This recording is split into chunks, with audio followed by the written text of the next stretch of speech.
Hey, thanks for watching 4Color Commentary. I'm Mark Allen, and I'm back with really kind of part two of my weekend comic book haul, which is primarily trade paperbacks. Now, I think I mentioned that I went by, last video I was going to get to it, but I didn't get out of the new comics. I don't buy that many new comics, but there was lots to talk about there. And always grateful to Kenny Hooker of Comic Empire of Tulsa for the new comics I get there. And but today I want to go into my $2 haul from Shadow Mountain Comics. And I don't generally, I used to hit the bargains that I get on comics a lot more, practically every video. I used to, in the past, I've specialized a lot on dollar books and cheaper books. I don't do that as much anymore simply because the older I get, the more I recognize that value is... it's ephemeral. It's value depends on how, first of all, how I value a book internally, and how important it is to me, and a bargain to me may be different to someone else. But for this purpose, for the purposes of this, I like to, for the purpose of helping people understand that you can find bargains out there. I want to emphasize these are all $2 books, and plus, if you're ever in the Tulsa area, Shadow Mountain Comics is just a great place to stop and shop, okay? So anyway, I want to start. These are all $2 items. I wanted to start with this item right here, this Grendel, large size graphic novel here. What this is a collection. This is the first, now stay with me, the first collection of the retelling of Hunter Rose's origin, which ran serially in issues 6 through 14 of Mage Comics Volume 1, all right? Mage Comics, that was in 1980s. This was copyright 1986, okay? But it collects the backup stories in the other Matt Wagner property, Mage, published by Kamiko at the time. And so this is just wonderful. If you've never read Grendel, it is more of a grown-up, and I don't mean in a salacious way, but it's more of a mature title. But this gives you an idea of the art style of Matt Wagner and the storytelling. Lots of narration, lots to read and to understand. But I'm really glad that they reprinted it. That I got this version of it, or this format, because of the size of the print. It's not that big. But the thing about this book, lots of wear on the cover. It's kind of worn, some foxing of the corners, that kind of thing. But it's, the spine is tight, and I love that. And so this will go on my, this will not go in a magazine box. It will go on my book rack, okay, behind me here, bookshelf. I'll have to find some space. I need a new bookshelf is what I need. But just some great, again, always loved Matt Wagner's art style, and just Grendel and Mage both were just a pleasure to read. Simply from, they were great characterization, great stories, but simply from a visual standpoint, they were a pleasure to read. So anyway, good stuff. So $2, can't balk at that. And this, of course, published the year I graduated from high school. So anyway, I love that Grendel stuff right there. Next, finding these for $2 is always wonderful. Copyright 1974. This is Savage Tales number. Let me find the issue number. Volume 1, number 6, featuring Kazar. Beautiful Neil Adams cover there. Okay. Still some gloss on that baby. Still some gloss on that book. Nice. Back cover. Not bad at all. Okay. And what you have in here is you have a couple of different stories with John Buscema art. And that's always a crowd pleaser for those who are into classic comic book art. John Buscema art. You have a Tony DeZuniga doing the inks for John in that first story. Have a wonderful Rudy Nebra's illustration on this text piece. But love Nebra's work. I love so many of the Filipino artists that made up the tribe in the 1970s. They worked primarily for DC Comics. have an Al Williamson story in here, inked by Ralph Mayo. There's this opening splash page there. You can't, nothing disappointing about Al Williamson artwork. Okay. And now when I was younger, I used to get, knowing that artists sometimes drew under more than one pseudonym, I'd get Al Williamson and Al McWilliams mixed up, but they are two different guys. Okay, two different men. You have one, Steve Gann. Story, Len Wein. Art, Steve Gann. I don't know who Steve Gann is. And again, maybe a pseudonym for someone else, but a very captivating opening splash page there. Okay, so nothing wrong with Steve's art there. Can't wait to read these. I do have one or two other issues of Savage Tales somewhere. I'll tell you, here's a confession for you. My state, you only see this part whenever I do videos. Sometimes I do videos over here at a table, live streams and stuff like that, but it's been a long time since I've done a video in front of my comic wall, and that's because of the state of my comics. But anyway, and there's reasons for that, but it needs to be addressed. Okay. Anyway, then there's another Kazar story here, written by Stan Lee with art by John Buscema again, big John Buscema. Okay. And there's the opening splash. So great stuff there. This is just, very entertaining. And for $2, you got to love that Shadow Mountain does that kind of deal for fans. And then you got a really cool characterization piece in here, advertising piece for Crazy. I think it's for Crazy. Actually, it's for all of Marvel's monster books, monster magazine, or black and white magazines. And what this is, I'm setting it up for you. This is a characterization or character piece by Alfredo Alcala. I've never seen this before. Very cool. With the zombie, with looks like Conan, Frankenstein, Dracula, Flash Gordon, all this kind of, but look at this. Check this out. Alfredo Alcala artwork on all of that. That's really very cool. I've never seen Alcala's caricature work. Love his work, but I've never seen his caricature work. But that's just great. Holding that very still so you can appreciate that. But anyway, so love that a lot. So anyway, for $2, again, thrilled. Okay? All right, let's get to the trade paperbacks, because what we have here, for me, is a lot of first-time reading. And I didn't even realize, it's funny how time goes by, because as it's been a long time since I've read new comics off and on still. I've never completely quit new comics, okay? And I'll qualify that statement this way. Lots of new comics, I consider new comics within the last year, even within the last 2 years. But a lot of those comics, as you know and I know, end up in dollar boxes. And so when I buy, if I get any comics with a year or two old out of a dollar box, I consider those new comics. They're recent. They're what's going on in the comic world, or what has gone on recently. And so so by that measure, even when I didn't have a pull list at Comic Empire, I was reading new comics to some degree. Okay, so but time goes by, and I don't realize how long it's been since certain runs ran. Okay, and so when I picked up these first trade paperbacks, I thought, well, these it's been 10 years or so since these comics were published, and it's been closer to 20. So anyway, let me get to what I'm talking about here. You're like, Mark, what are you talking? You're rambling. I know, I'm rambling. Found these for $2 a piece in really nice condition.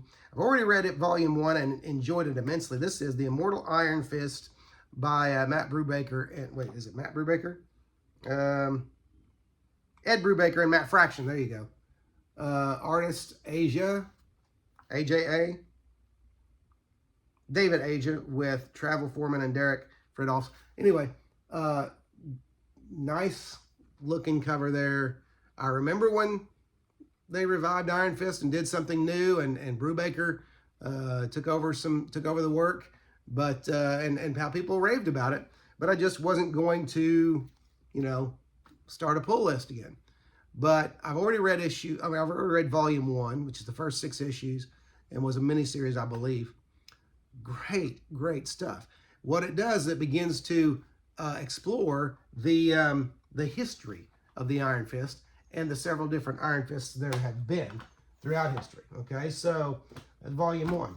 Volume 2, I just started this last night. It's thicker, and it's great. It starts a tournament of the 7 capital cities of heaven, one of which is Kunlun or however you pronounce it. And so introduces some interesting champions of each city, and just great stuff there. Again, same creative team, and just really, I understand why people gravitated toward this work. Okay, so volume 2, volume 3, again, all $2 a piece. Volume 3, same, pretty sure same creative team.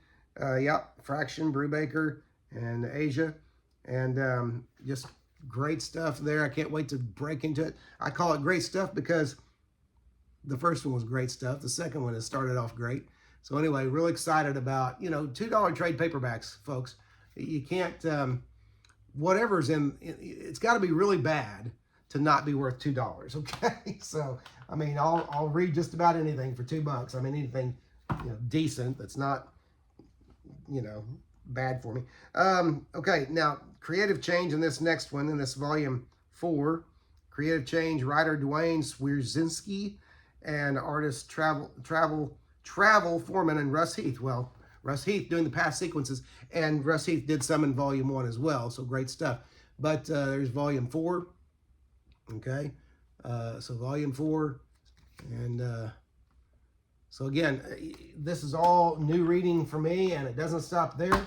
One more, Escape from 8th City, volume 5, which is for, again, creative team, Dwayne Swierczynski, penciler Travel Foreman, and Tonsi Zonchik. Man, some of these names I just can't, I'm not even going to try. So anyway, there's volume 5, okay, Iron Fist, the living weapon, the immortal Iron Fist, I should say, the immortal Iron Fist.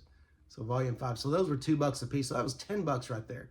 $10 well spent, if you ask me. Now, this next one, stuff I have read before, but something I'm glad to have collected because it figured so largely in my in my comics reading as a younger reader, and it does contain wonderful early art by John Romita Jr. with inks by Pablo Marcos.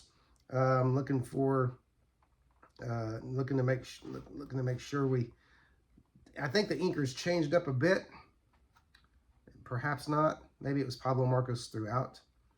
I'm just making sure because I thought one of these issues, and then I'll explain to you or show you what it is. I thought one of these issues was finishes by Tom Palmer in one of these. Anyway, okay, this is Contest of Champions. This was the first Contest of Champions. This is collected from the early 1980s series, which I believe was, it collects issues 1 through 3 of Marvel Heroes Contest of Champions, plus Avengers Annual 16 and West Coast Avengers Annual number 2. All right. The reprint itself is dated 1999, August of 1999, but it is a 1980s series, and this gives you an idea of some of the early John Romita Jr. artwork, and just the fun, vibrant. They did a really good job on the recoloring and everything on this, and as so many of these heroes are snapped up and taken to a realm of contest, if you will. Love this. I'll tell you, we always talk about George Perez's ability to draw many figures, and one or two other artists who can do that.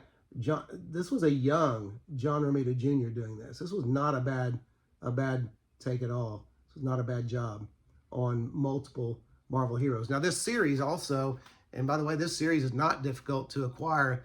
The original single issues introduced a few Marvel characters, international characters, and I've covered those recently. So anyway, great $2 find there, and really looking forward to rereading that because it's been years. Okay, next, let's see. We'll take it from this volume. I never read any. I think one issue. Let me qualify that. One issue of Jeff Johns' Flash. But again, when Jeff Johns started on the Flash, I had come off of years, close to a decade of reading the Flash, and at a point in my collecting life, I was just kind of like, well, I'm going to back away from this. It's a good time to back away and start something else. Well, Jeff Johns went on to have, of course, a legendary run on the Flash.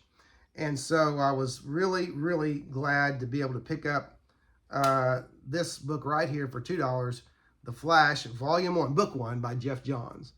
And nice and thick, and it starts, it just kind of starts off with, starts reprinting Jeff Johns' Flash work.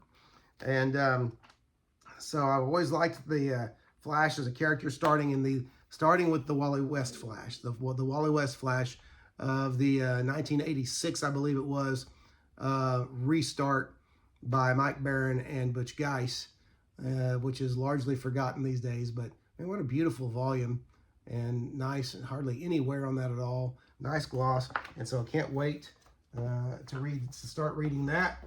And Volume 2, which is even a little bit thicker, Jeff Johns' Flash, and again, a healthy read there.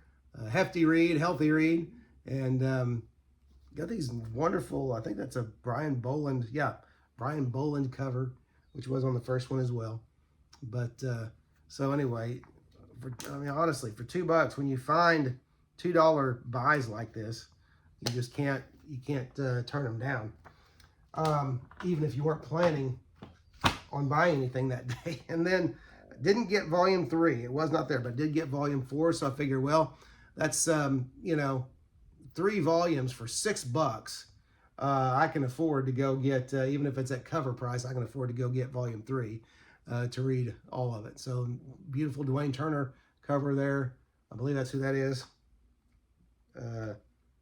Dwayne Turner, Michael Turner. My bad. Michael Turner. Okay. And again, got various artists in these. Howard Porter is doing a lot of the art in this one. So great stuff there. And then last but not least, to kind of go along with that, is the Flash Rebirth by Jeff Johns and Ethan Van Sciver. And I've never read that. So there's lots of great new reading for me. First time reading. And when you consider $2 a volume, that's going to keep me satisfied for some time. Okay, anyway. But anyway, that's it for now, and just a lot of great reading. So the moral of the story, if there is one at all, there's still great deals to be had out there. You just got to look and you got to pay attention. And I wouldn't have even known about this. I was in town on that day, and happened to look at Shadow Mountain Comics Facebook page, and they said, hey, we're having our $2 sale. And I was like, really? Sounds like I'm going to Shadow Mountain Comics since I'm in town. So anyway, that's it. Hey, listen, thanks for watching. And if you haven't, don't forget to like, comment, and subscribe, especially comment. Otherwise, thanks for watching 4 Color Commentary, and we'll see you next video.